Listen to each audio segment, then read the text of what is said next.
Olá, estamos aqui em mais um podcast da revista Diálogos em Saúde Pública e vamos conversar com Cláudia Frederico, a diretora-geral da nossa Escola de Saúde Pública do Rio Grande do Norte. Como está você, Cláudia? Estou bem, e você, Jace? Bem-vinda aqui, né? Bem-vinda a nós. Eu sou Jaciane, eu trabalho aqui na Escola também de Saúde Pública, no Núcleo de Inovação, Pesquisa e Extensão, onde a revista Diálogos em Saúde Pública está vinculada e aonde foi o nascedouro dessa revista. Então, a gente queria que você falasse um pouquinho para a gente, Cláudia, como foi para a escola nesse processo de transição entre Cefop, Escola de Saúde Pública, e a criação da revista. Foi uma jornada, digamos assim, além de prazerosa, eu acredito que desafiadora. Essa é a nossa análise, né? A escola, ela nasce do Centro de Formação Pessoal, né? Os serviços de saúde, que iniciou lá na década de 80, e nesse processo de transição para uma escola de saúde pública, ela trouxe novos desafios. E para a gente foi um desafio muito maior, porque a escola nasce em dezembro de 2020, em plena pandemia, e com o apoio da gestão, a gente apostar, né, no conhecimento. Né? Então, quando a própria CESAP ela aposta nessa criação da escola, ela está dizendo assim, sim, vamos seguir adiante. Vamos continuar qualificando nossos profissionais, vamos criar uma escola, mesmo com todas essas dificuldades. Então, esse cenário foi muito desafiador, porque a gente vem de um centro de formação voltado exclusivamente para o ensino médio, para o ensino técnico, né, para a qualificação dos profissionais do SUS, de nível médio, e passa, além dessas atribuições que nós já tínhamos, agregar uma escola de saúde pública para atender, além dos técnicos, também uma pós-graduação, no caso em nível lato sensu, né, que é de especialização, e também, sendo uma escola de saúde pública, todas as mudanças que deveriam ter com essa mudança, inclusive a criação de um núcleo de inovação, pesquisa e extensão. Né? Então, isso foi muito desafiador, porque nós tínhamos muitas dificuldades, tanto de compreender como seria toda essa transformação, porque as coisas não são dadas, sabe, Jácia? Mas tem outras escolas de saúde pública no estado? Tem. Ou no país? Tem. Mas cada uma tem a sua característica, porque por ser uma escola estadual, do estado, nós temos regras diferentes. Nós temos resoluções diferentes dentro dos conselhos estaduais de educação. Então, cada estado tem sua especificidade. Então, nós fomos descobrindo, nos organizando e, claro, tendo o apoio, porque ninguém faz nada sozinho. Né? Então, para mim, foi desafiador, mas também prazeroso. E você, estando mais junto à gestão da Secretaria do Estado, como é que você observou a chegada da revista nessa perspectiva junto com a escola, né? Nesse ponto de vista de gestão? Eu acho que a gente teve muita sorte. Sorte porque nós, na época, estávamos com tanto secretário como secretária adjuntas vindo da academia, né? Oriundos da academia, militantes de um sistema único de saúde, sanitaristas. Então, essa compreensão do que a educação significa para o crescimento do cidadão e dos serviços e da qualidade desse serviço prestado à população é um diferencial. Vamos combinar que é um diferencial. Então, por isso teve essa aposta. Então, nesse sentido, a gente se sentia fortalecida porque tinha o apoio da gestão. Tinha recurso financeiro? Não. Né? Que aí acho que depois a gente até pode aprofundar mais sobre isso. Mas nem tudo é só o recurso financeiro. O conhecimento é um recurso que não tem preço. Né? E aí contar com parcerias e todo esse apoio. E dentro da própria escola, com a nossa própria equipe. Porque o desafio tinha para mim, que estava com essa com esse processo, né, por ser diretora, por ter sido convidada para estar nesse lugar, mas também de toda a equipe. Mas toda a equipe abraçou essa decisão, toda a equipe se sentiu desafiada, mas também se sentiu compromissada e engajada em fazer esse processo. E que isso teve que ter muito estudo, né? Muitas horas aí dedicada a conhecer mais, a aprender. Inclusive algumas pesquisas, né, de como isso se dava no âmbito de outras escolas, né, em outros espaços, né, para que nós pudéssemos, não exatamente copiar, mas para a gente ter um rumo, né, para a gente observar qual era o rumo, né, que as escolas Brasil afora já faziam e já tinham, né, e da expertise, né, de alguns outros parceiros, né, inclusive nós convidamos, né, o pessoal da Escola de Saúde Pública do Ceará, né, para uma conversa, inclusive no lançamento da nossa revista, né? E como foi o lançamento da revista para a escola nesse momento? E aí você também tinha perguntado da revista, e eu acabei não destacando isso, né? Então, quando a escola já criada e tudo, veio toda uma proposta do próprio núcleo de dizer o seguinte: esse conhecimento todo que é produzido com a gente, que é produzido nos territórios, ele precisa estar visibilizado, né? Ele precisa estar visível, ele precisa estar organizado, e a gente precisa ter essa atribuição de ser um promotor desse conhecimento, de divulgar aquilo que está sendo posto a todo dia, para que isso não se perca. Então, a ideia da revista, ela chegou com toda essa proposta e levou a gente também a se debruçar num novo universo que a gente não conhecia. E quando a gente não conhece, a gente vai atrás de colegas, de parceiros que podem contribuir, né? Então, pesquisa, estudo, mas também é muita parceria, né? Nós tivemos desde o início da criação da escola o apoio do CONAS, né, que é o Conselho Nacional dos Secretários de Saúde, e também com as visitas, conhecendo as escolas de outro estado. Nós, particularmente, fomos aqui em Pernambuco, que tem uma estrutura muito parecida com a nossa, né, mas, e também íamos no Ceará, mas não deu certo naquele momento por causa da pandemia, né, foi suspensa.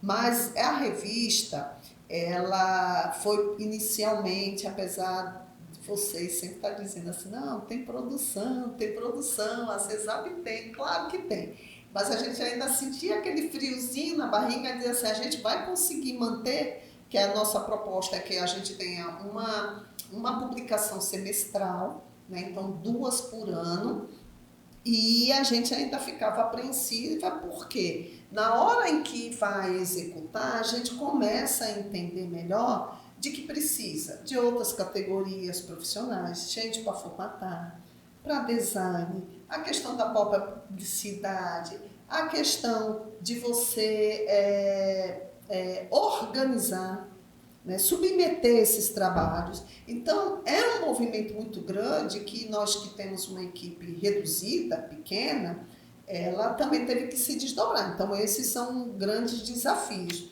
Mas, claro que foi recebido como mais um desafio e foi um prazer. No lançamento da revista, né, a gente ficou muito, muito feliz, porque cada produto que a gente entrega, a gente fica pensando na perspectiva futura, né, do que a gente vai deixando no caminho do SUS para que outras pessoas possam estar levando adiante, sempre qualificando mais e produzindo mais e deixando isso cada vez mais redondinho. Então, foi um prazer. Então, assim, ouvindo aí você falar, né, do frio na barriga que deu, não só deu, mas ainda dá, né?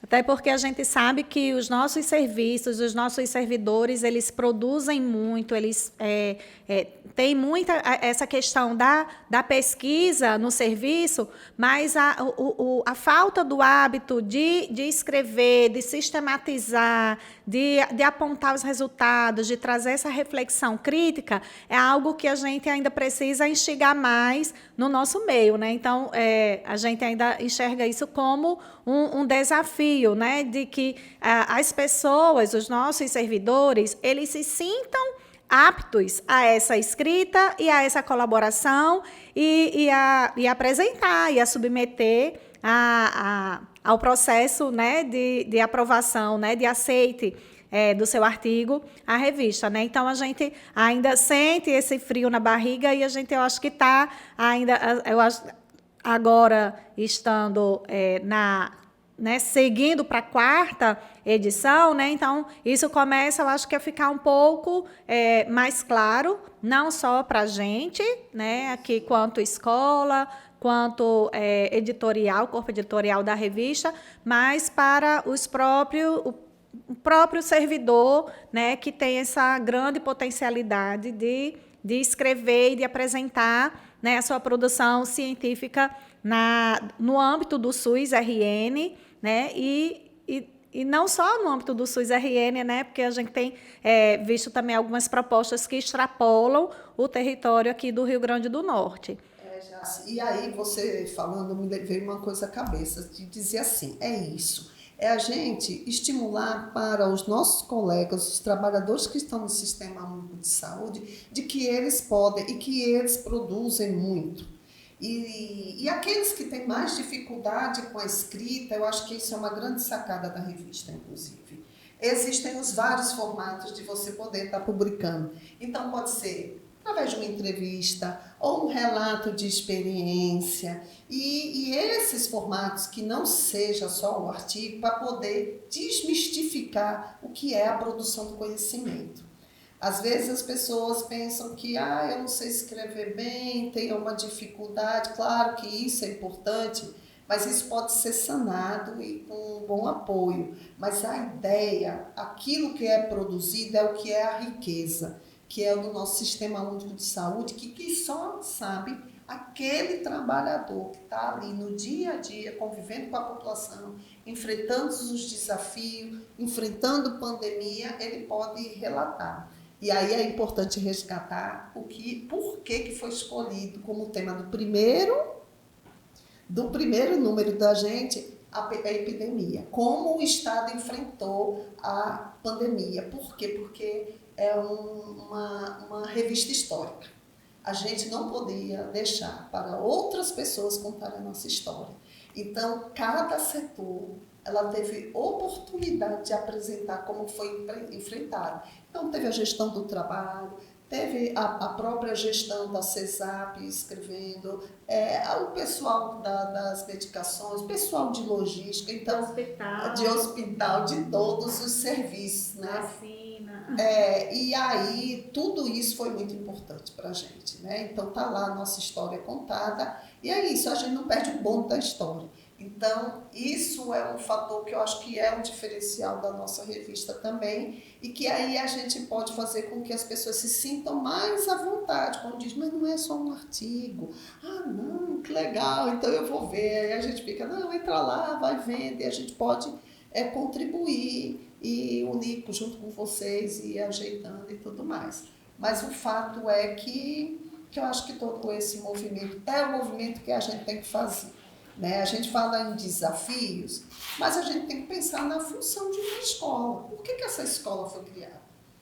Né? Para que ela veio? Né? Por que a necessidade de transformar numa escola de saúde pública se não for para dar conta dessas demandas e articular esses processos, né? E ter cada vez... A escola não é nossa, que estamos voltados aqui, a escola é do Sistema Único de Saúde. É muito, muito bom, muito legal, né? Essa perspectiva, essa visão, e a gente poder dizer isso, né? Para que todos se sintam parte, né? Para que todos estejam em seus setores, né, na sua jornada de trabalho, mas se sentindo parte desse contexto, que é a Escola de Saúde Pública e do que é a revista Diálogos em Saúde Pública, né, para o Rio Grande do Norte. E, nesse sentido, quais os desafios que você enxerga, né, que já temos enfrentado e esse desafio aí para um futuro breve? Os desafios não param, né? Cada passo que a gente dá, descobre que tem mais uns 10 para ir superando, né? Então, eu acho que, assim, um dos grandes desafios que a gente teve logo no início são as questões realmente que a gente tem alguns entraves administrativos, porque o recurso que é da saúde, ele vem voltado e com as rubricas, como a gente diz no serviço público, para compras de medicamentos ou de materiais voltados realmente mais para assistência.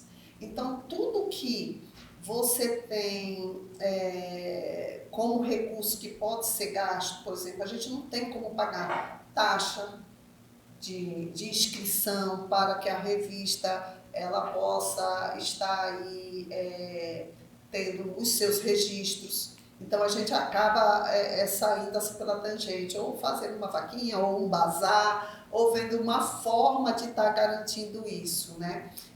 A própria questão da impressão, apesar que a gente já tem uma sinalização aí de que possa ter a impressão de algumas, mas é porque o contrato da CESAP como um todo, ele está encerrado, porque tem esse período, né, que fica meio que encerrado, aí volta de novo o contrato, porque tem um contrato com gráficas, mas de começar a incluir também já a revista desse processo. Claro que hoje o mundo está muito mais digital, mas é importante também a gente ter algumas impressões dessa. Eu acho que a questão Isso como um cartão postal, né? feito cartão Não deixa postal. de existir. E são as séries realmente para a gente poder. Olha, a gente teve ajuda de todo mundo, né? Teve da UFRN, da UERN, das próprias pessoas que fazem parte dos conselhos, né?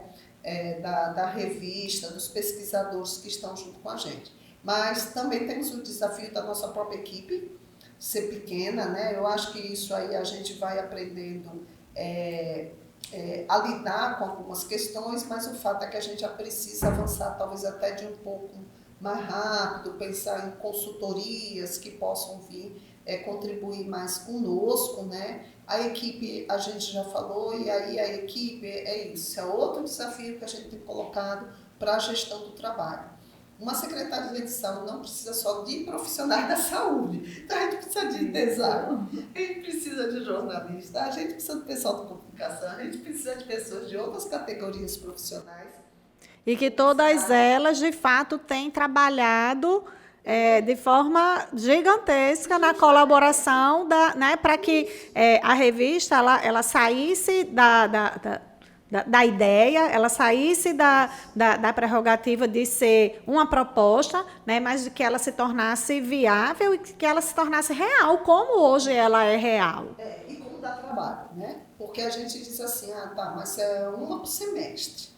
Só que para aquela do semestre sair, a gente tem uns 3 meses de trabalho antes, né? Então, quando está tudo prontinho, até produzir, então conhecer esse modus operandi, o operacional mesmo da revista, é a gente ver o quanto dá trabalho e o quanto isso consome no dia a dia da gente, né? A gente teve um problema também, assim, que eu creio que é universal, é a preocupação com a perda de dados, né? Porque não foi, a gente tem problema com questão de servidores para armazenar dados, né, sobre a revista, uma vez que a revista é virtual, tem a plataforma, mas a secretaria como toda ela não tem só o sistema da revista. Ela tem inúmeros sistemas que precisa dar conta e não foi, a gente logo no início teve um problema, inclusive perdemos alguns dados, mas alguns foram recuperados, outros não, mas isso é uma preocupação que a gente tem que pensar de cada vez mais garantir que isso seja... Essa segurança digital, Isso. A gente sabe que é uma preocupação já do setor, né, que da UGTSIC, né, que eles inclusive têm um plano, né,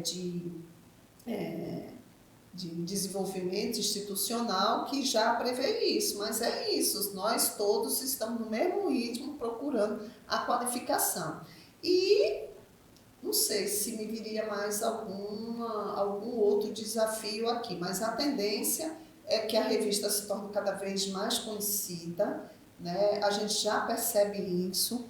A escola só tem 3 anos, ela vai fazer 3 anos agora em dezembro ainda, então os próprios trabalhadores estão conhecendo mais da potencialidade que a escola tem e às vezes a gente tem até medo, porque quando você divulga muito, vem as demandas, e quando vem as demandas, a gente talvez não possa atender todas, porque tem poucas pessoas trabalhando numa qualificação que é diferente, né, que é estar dentro de uma escola, dentro de uma secretaria de saúde, que é um trabalho bem diferente daquele que é o processo de trabalho em saúde, lá nos serviços diretamente. Então, eu acho que é desafiador montar uma equipe, né, mas vamos definindo estratégias de bolsas, de editais, para que a gente possa estar superando.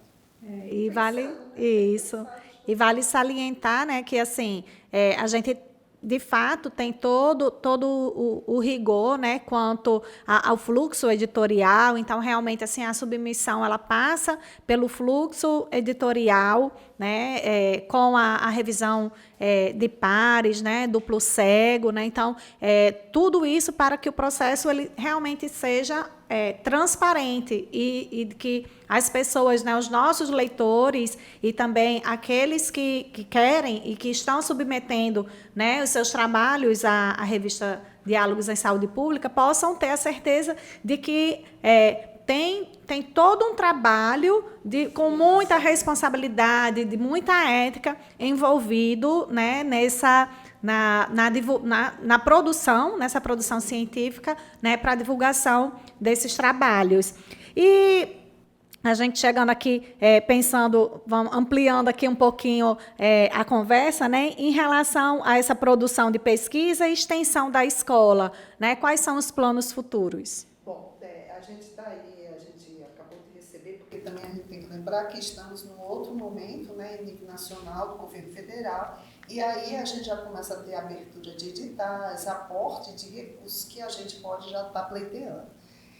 A gente precisa estruturar essas duas áreas, porque assim, nós não somos uma universidade, não somos uma faculdade, nós somos uma instituição dentro de uma secretaria de saúde, e aí a gente possui trâmites distintos dessas outras instituições. São parecidos, mas são distintos, mas nem sempre tão claros. Inclusive, a gente tem demandado muito isso para o Ministério da Saúde, para a área de gestão do trabalho e educação na saúde, de que atenda a essas especificidades das escolas, para que as escolas possam estar concorrendo a editais e possam também estar desenvolvendo suas pesquisas sem estar obrigatoriamente atrelada a uma universidade.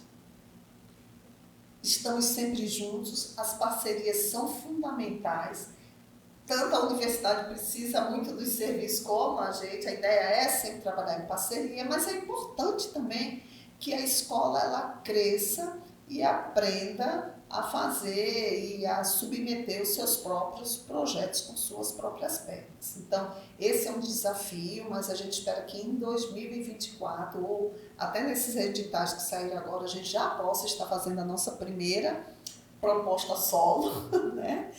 Credenciando, sendo, quem sabe, né, atendida, pleiteando numa da pesquisa e em extensão também, porque a extensão ela é algo que para a gente que está no serviço, a gente tem que aí ela tem que envolver a comunidade e o serviço, né? Os estudantes, né? Está toda a comunidade, na verdade.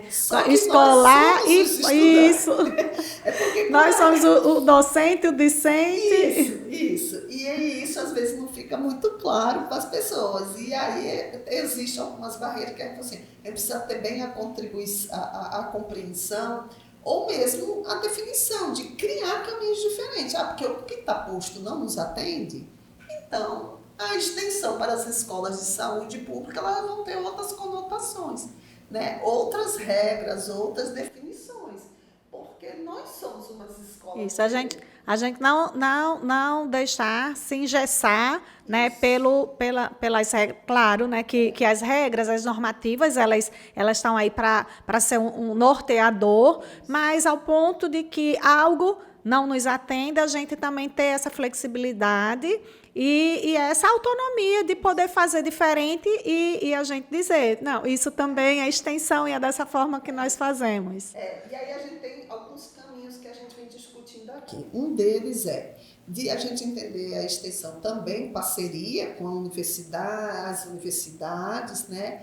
Mas também entender que aquele trabalhador que está lá na ponta, e a gente tem vários exemplos de colegas nossos que saem fazendo trabalhos, que têm articulação com a comunidade, que têm projetos junto com a comunidade e às vezes não tem nem como certificar e valorizar aquele trabalho que ele executa. Então, é estimular essa visibilidade, inclusive, do que essas pessoas fazem. Isso é a formalização também, né? Isso. Aí vai ser certificado, e aí a gente pode fazer mostras, que são iniciativas importantes, né?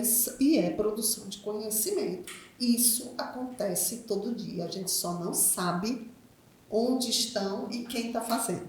Então, a partir do momento que a escola abre essa janela, abre uma plataforma que a gente já está desenvolvendo, né? Um próprio colega aqui da escola está desenvolvendo. Isso vai ser muito importante. Eu creio que a gente vai ter uma grande adesão da pessoa que está lá na unidade de saúde ou no serviço, aonde ela estiver dizendo assim, meu Deus, eu já faço tanto isso, eu faço uma sala de conversa, eu reúno crianças, eu acompanho a comunidade. A gente sabe, tem muitos projetos para ir. Eu vou colocar. Já trabalham, já são preceptores no serviço, né? Já tem essa atuação. Isso. Então, a gente precisa trabalhar e eu acho que isso é uma inovação. A universidade tem bem claro, as escolas de saúde pública precisam avançar nessa discussão e aí a gente pode estar criando as nossas próprias regras. As regras tem já um caminho a ser seguido, já tem um aporte de conhecimento. O que a gente vai fazer são adaptações daquilo que se enquadra no nosso modo de fazer, considerando que é uma secretaria de saúde, né? Então, eu acho que é isso. Então, isso é bastante promissor, né? Porque eu acho que esse é o papel da escola, de articular todas essas reconhecer que isso é educação, isso são processos educativos e estimular cada vez mais essas produções e dar visibilidade aos que fazem cada vez mais o SUS funcionar, porque ele é uma eterna construção. Para mim é a política mais abrangente, a política pública a mais abrangente que a gente tem no nosso país. É isso, então essa foi a nossa conversa, né, do momento, né? Espero que você que nos assistiu, né, tenha se sentido instigado, né, pelo que conversamos, pelos apontamentos e pelos desafios que foram postos aqui hoje por Cláudia Frederico. Muito obrigada, Cláudia, e até o próximo podcast.